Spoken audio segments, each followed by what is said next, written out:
müddət əvvəl Tarix Əliyev barəsində xüsusi ittiham qaydasında Nərimanov rayon məhkəməsinə müraciət olunmuşdu.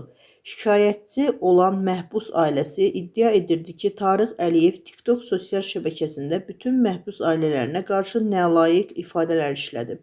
Patrul AZ xəbər verir ki, məsələ Nərimanov rayon məhkəməsində araşdırılıb və müəyyən edilib ki, Tarix Əliyev paylaşımında bütün məhbus ailələrini nəzərdə tutmayıb.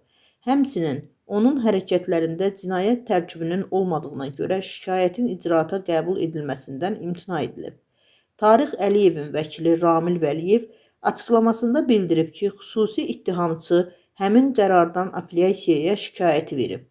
Apellyasiya instansiyası şikayəti araşdıraraq əsas görmədiyi üçün Nərimanov rayon məhkəməsinin qərarını qüvvədə saxlayıb.